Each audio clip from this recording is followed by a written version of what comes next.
sekarang. Cepat, jual semuanya. Ini kehancuran. Berapa harganya sekarang? Turun terus. Habis kita. Halo guys, ketemu lagi di ulasan soal saham. Dan hari ini tentu saja hari yang istimewa sekali. Kenapa istimewa? Mungkin teman-teman sudah merasakan juga bagaimana portofolio kalian hari ini merah merona. Inilah pesta MSCI telah berakhir. Ya, hari ini luar biasa sekali marketnya. Ketika dibuka pun sudah turun di atas 6% dan bahkan sudah mencapai 8%. Dan itu sudah memenuhi syarat terjadinya trading halt di Bursa Efek Indonesia. Tapi sebenarnya apa sih yang terjadi di Bursa Efek Indonesia hari ini ketika marketnya ya boleh dibilang crash ya. Sama seperti ketika pandemi, memang berbeda ya. Kalau pandemi kan mungkin berhari-hari dan sumber permasalahannya juga berbeda. Nah, hari ini pun kita mau menjelaskan atau mengulas ya, kita mengulas apa yang terjadi di market hari ini yang sangat heboh sekali, di mana-mana sudah dibahas sebenarnya, tapi bolehlah kita ikut cuap-cuap membahas bagaimana market kita hari ini. Saya nanti izin juga untuk juga sambil ngecek ya, ini marketnya hari ini seperti apa di laptop saya. Saya sudah buka memakai ini Stockbit ya. Ini Bursa Efek hari ini turun 7,35 di penutupannya turun ya. Meskipun di sesi siang itu sempat trading halt. Indeks itu turun mencapai 8%, maka ada semacam cooling down, sistem cooling down, yakni dihentikan sementara selama 30 menit atau trading halt. Akhirnya setelah trading halt dibuka, ya market begitu-begitu aja, naik pun tidak seberapa. Tapi sebenarnya ada banyak hal yang menarik nih guys. Kenapa ketika marketnya turun tajam hari ini, justru banyak sekali investor lokal atau domestik yang melakukan pembelian di saham-saham Indonesia. Jadi ketika hari ini investor asing itu cabut ya, 6 triliun lebih, dan artinya ketika investor asing itu cabut, harus ada investor lain yang menampung saham yang dijual sama investor asing. Dan siapa lagi kalau bukan investor lokal atau domestik. Nah, kita akan sedikit membaca data hari ini ya. Hari ini indeksnya tentu saja teman-teman sudah tahu ya, turun tajam. Jadi penurunan tajam indeks itu kan terkait dengan MSCI, dan itu di bursa itu dipelopori oleh saham-saham konglo. Kenapa kok saham konglo dan dikaitkan sama MSCI? Karena MSCI itu menjadi salah satu kendaraan buat konglo-konglo itu bisa istilahnya menaikkan value perusahaannya, emitennya. Jadi kan market cap atau nilai perusahaan kalau di bursa itu kan dinilai dengan nilai sahamnya.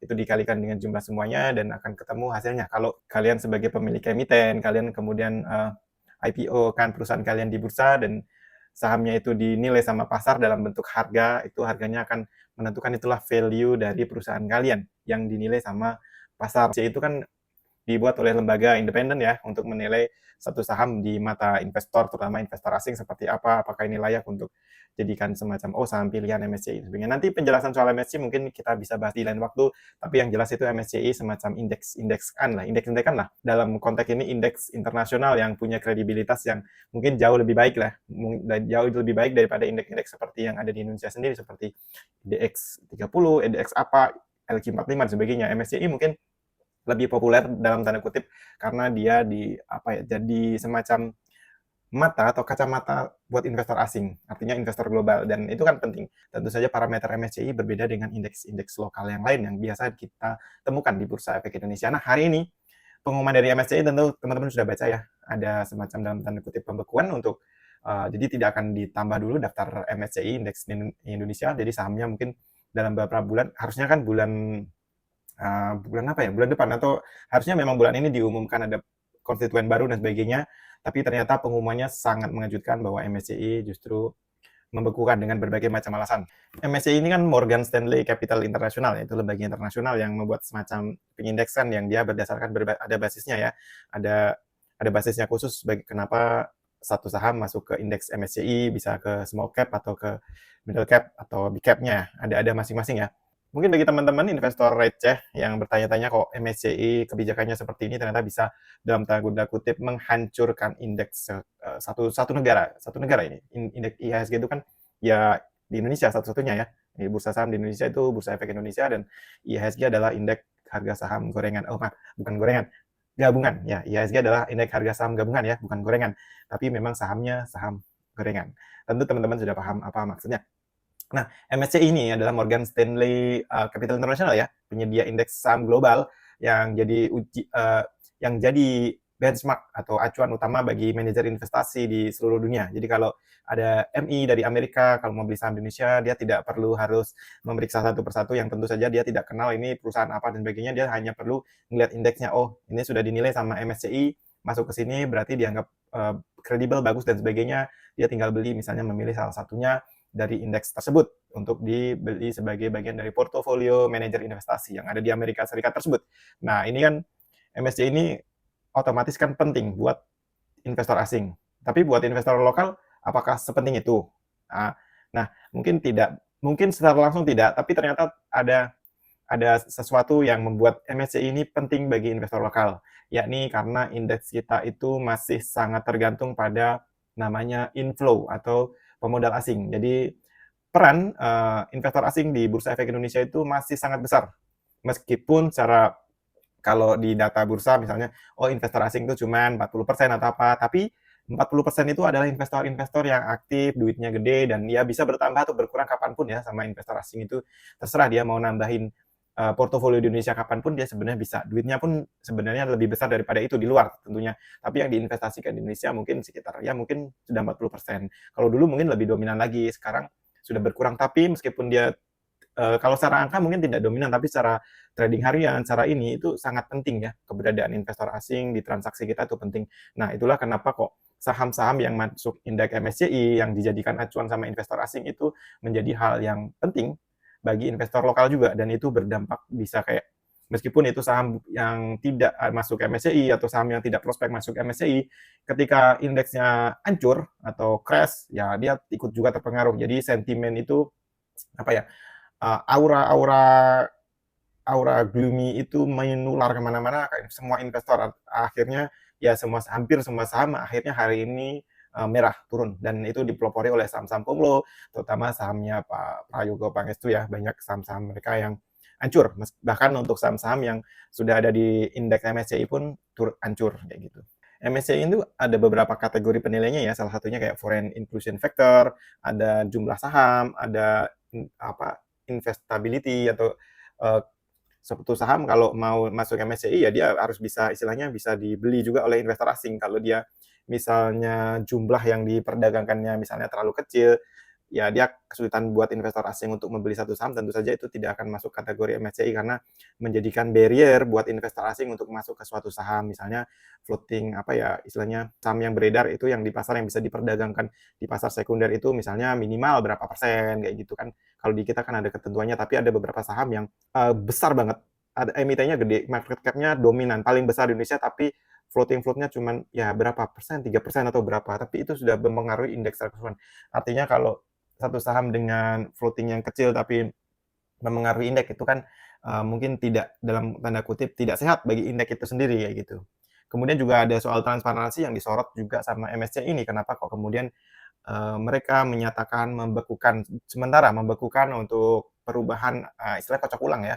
Jadi mereka sementara ini tidak akan menambah atau mengurangi. Jadi didiemin aja dulu sampai Bursa Efek Indonesia melakukan perubahan. Salah satu yang disoroti adalah soal transparansi. Jadi soal kepemilikan. Jadi ya istilahnya bandarnya lah, ada bandar dan sebagainya. Tapi meskipun di pasar itu bandar itu kan sebenarnya hal yang lumrah atau biasa, tapi oleh MSCI itu disoroti mungkin terkait sama tadi ya saham-saham yang saham beredarnya itu kecil tapi menentukan market kayak gitu ya, kayak brand ya, istilahnya anggaplah brand itu kan market cap-nya paling besar di Indonesia. Saham emiten emiten ini energi bersih itu sebenarnya cuma unit usaha dari BRPT ya, cuman dia karena goreng-goreng saham, dia menjadi salah satu saham yang dengan market cap paling besar di Bursa Efek Indonesia untuk saat ini ya.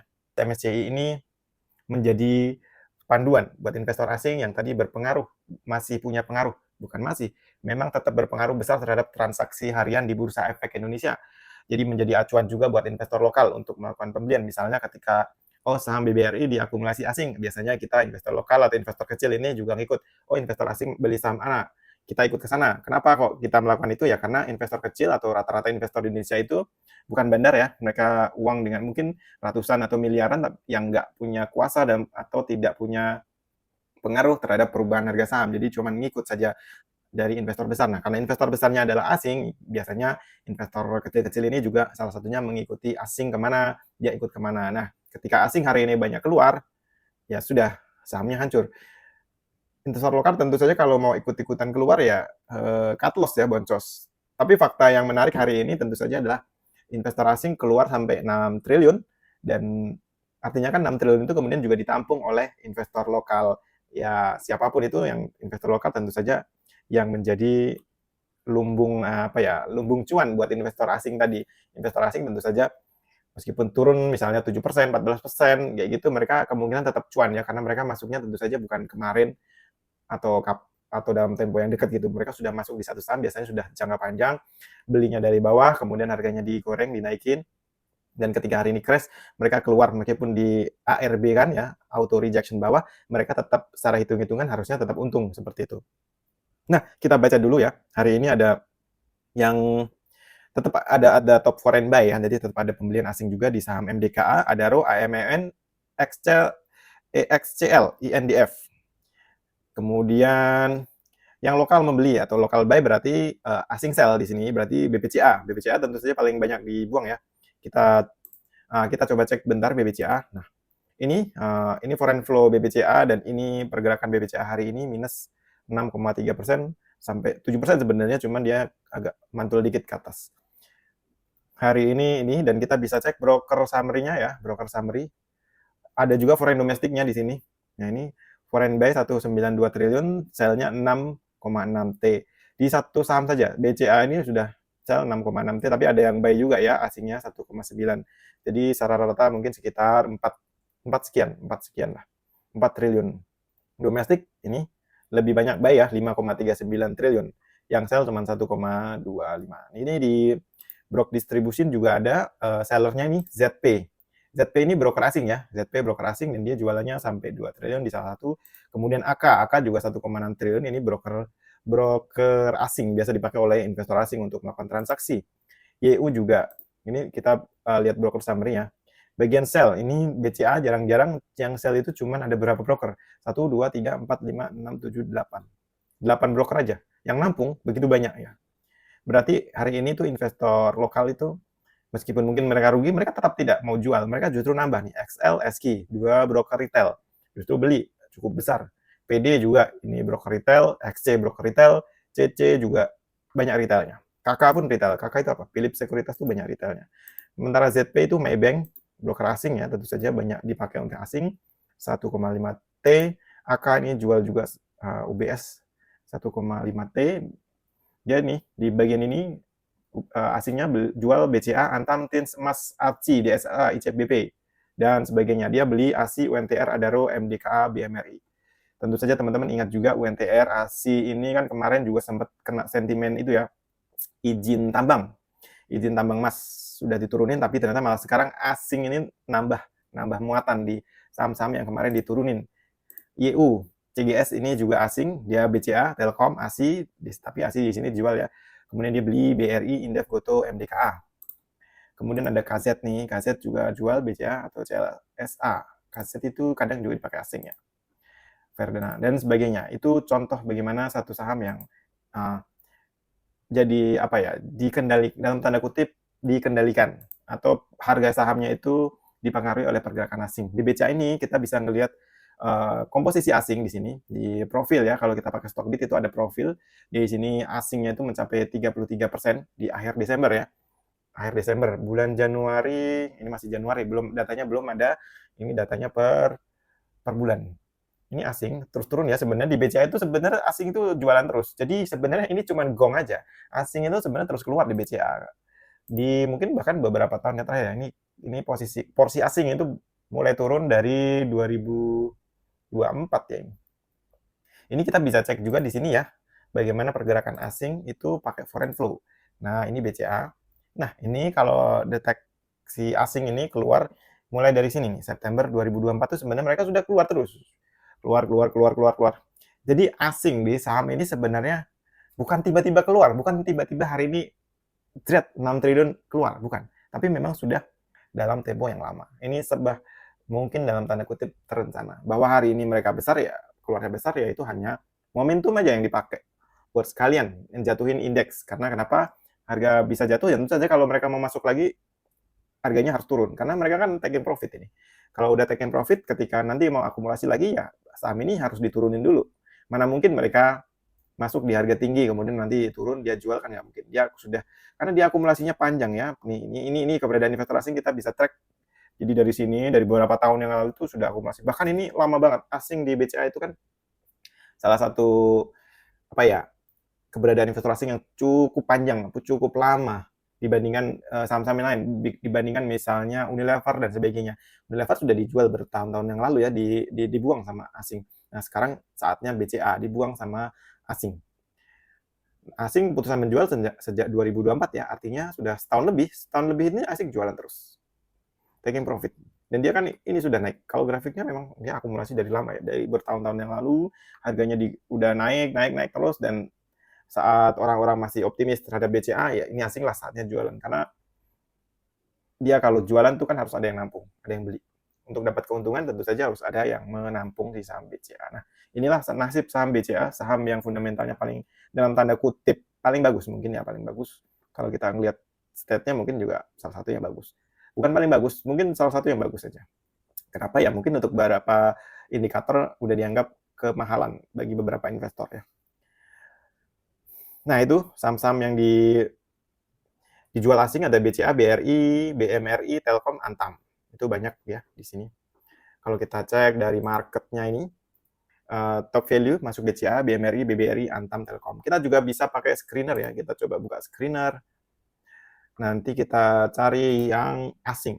Asing itu di screener ini ada namanya Bandarmologi. Di situ ada foreign flow, uptrend. Oh, tapi kalau penjualannya nggak ada ya. Oh, ini nih. Saya nggak bikin ininya ya.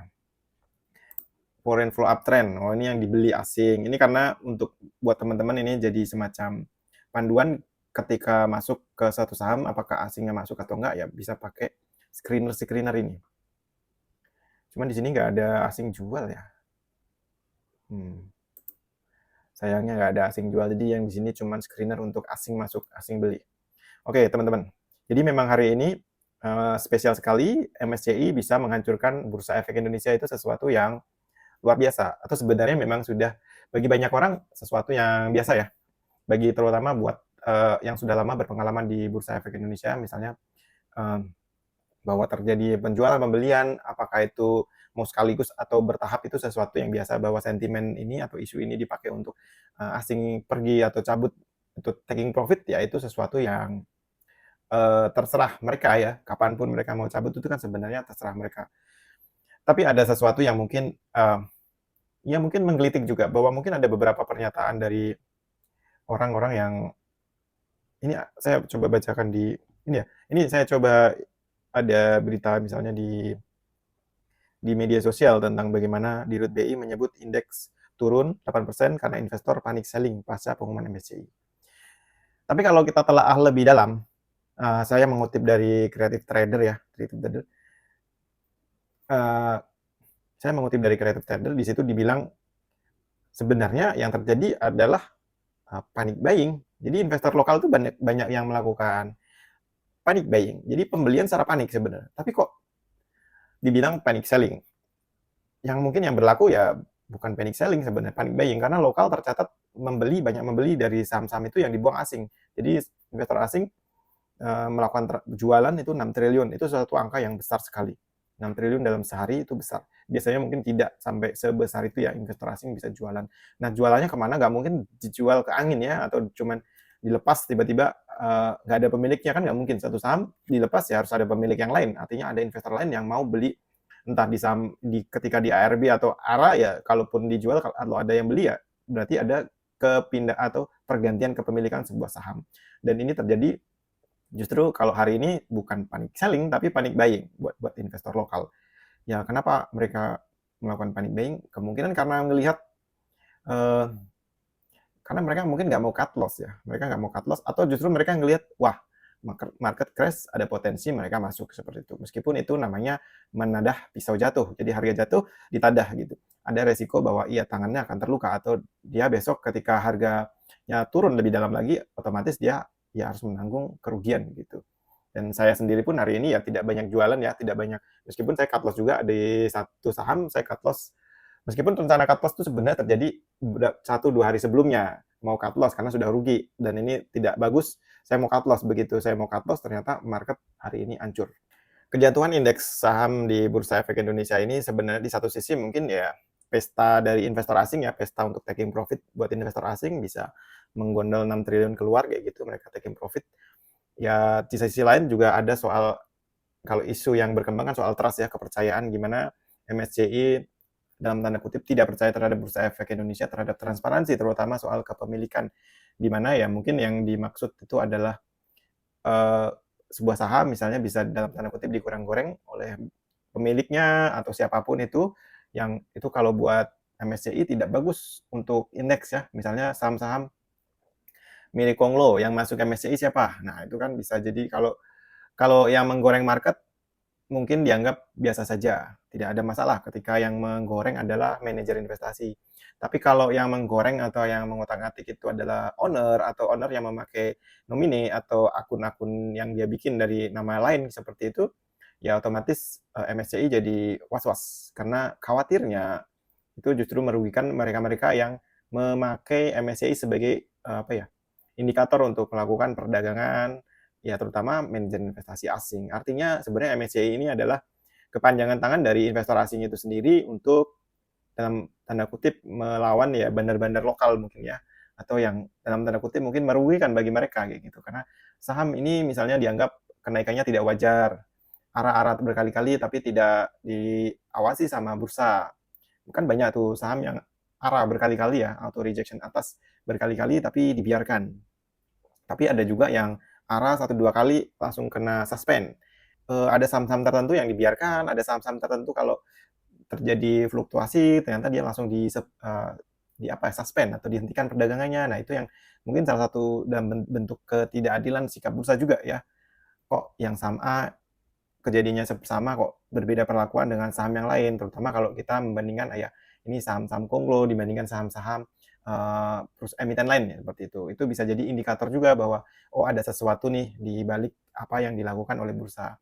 Nah, bursa sendiri kita tentu saja harus menunggu kebijakannya seperti apa, apakah rekomendasi atau permintaan dari MSCI agar transparansinya lebih diutamakan itu akan dituruti atau ada tindak lanjut lebih jauh lagi, kita belum tahu. Sejauh ini memang bursa mencoba untuk dalam tanda kutip menenangkan pasar juga, dan mereka sebenarnya sudah melakukan pembicaraan lama ya dengan MSCI juga, sudah menegosiasikan misalnya soal floating itu juga sudah free float ini sudah dibicarakan lama. Ini bukan isu baru, ini sudah bertahun-tahun yang lalu dibahas, misalnya soal minimal free float berapa di bursa dan sebagainya. Ada saham-saham yang free float-nya kecil, tidak memenuhi syarat, tapi tetap dia di situ dan tetap apa ya, tetap bagi indeks itu bobotnya di besar kayak gitu. Kayak brand itu kan free float-nya kecil, cuman pengaruhnya ke bursa efek itu gede banget. Ketika brand masuk IHSG, ya meskipun free float-nya kecil, dia berpengaruh besar terhadap pergerakan, meskipun sebenarnya sudah ada proses penghitungan yang dalam tanda kutip disesuaikan ya, disesuaikan agar meskipun kecil dia pengaruhnya, misalnya free float-nya juga dihitung gitu. Free float 3%, tentu saja beda apa ya, beda pengaruh dengan free float yang misalnya di atas 10% atau berapa seperti itu. Tapi tentu saja kita harus masih menunggu lagi kebijakan seperti apa di Bursa Efek Indonesia agar ya bagaimanapun di sini banyak kepentingan ya, banyak terutama investor tuh punya banyak kepentingan. Kalau harga saham itu turun, itu tentu saja dalam tanda kutip merugikan bagi banyak investor. Mungkin ya bagi yang bisa beli di bawah mungkin itu menguntungkan. Menguntungkan kalau harganya naik lagi. Persoalannya dia merasa beli di bawah tapi kalau harganya lebih turun lagi itu sama saja tetap rugi. Jadi kalau harga itu naik itu menguntungkan buat semua, tapi kalau dia turun itu hanya ya mayoritas akan rugi ya. Yang megang satu saham tentunya kalau mau keluar atau taking profit tentunya profitnya akan berkurang seperti itu. Asing meskipun taking profit harganya turun tajam seperti itu ya profitnya tentu saja tidak seoptimal kalau dia taking profit di momentum-momentum biasa saja. Misalnya dia jualan 1-2 triliun satu hari di kala indeks atau marketnya naik, ya dia akan lebih untung dibandingkan ketika dia harus jualan 6 triliun di saat indeksnya turun tajam. Tentu saja dia untung tapi tetap saja ada gap atau seharusnya bisa dapat lebih besar, hari ini dia mungkin lebih kecil. Tapi ya bagaimanapun itulah apa yang terjadi di market ya. Kita tentu saja masih menunggu bagaimana kebijakan dari Bursa Efek Indonesia Tentu saja yang kita harapkan adalah kebijakan-kebijakan yang menguntungkan buat investor, terutama investor kecil. Goyangan dari MSCI ini juga membuktikan bahwa ya market kita tuh sangat rentan ya, rentan dalam tanda kutip terhadap gorengan. Gorengan apa? Gorengan bandar. Meskipun ya namanya market, namanya bursa saham dan sebagainya, bandar itu tidak bisa tidak bisa terhindarkan ada permainan di situ. Tapi ya harusnya kan ada kebijakan-kebijakan dalam upaya untuk melindungi investornya itu sendiri. Karena kemarin kan juga ada kasus yang sudah diusut soal manipulasi harga juga sampai ke pidana. Ada juga sebelumnya juga ada kasus-kasus goreng-goreng saham yang sudah sampai ke KPK, pelakunya juga sudah dihukum, hukumnya ya awalnya cukup berat tapi mungkin ada keringanan dan sebagainya. Tapi yang jelas memang di Bursa Efek Indonesia itu salah satu bursa yang memang dipakai untuk melakukan dalam tanda kutip kejahatan ekonomi. Salah satunya ya manipulasi harga. Mungkin untuk beberapa kasus kayak cuci uang juga bisa dilakukan di bursa dan hal-hal seperti itu harusnya oleh regulator bisa diantisipasi lebih lanjut dengan regulasi atau pengawasan yang lebih ketat. Pertanyaannya ya sebenarnya yang jadi bandar tuh siapa? Jangan-jangan yang jadi bandar adalah yang punya bursa sendiri. Ya kita nggak tahu ya, karena yang punya bursa kan dari sekuritas-sekuritas itu juga. Itu dari saya, sampai ketemu di market update selanjutnya.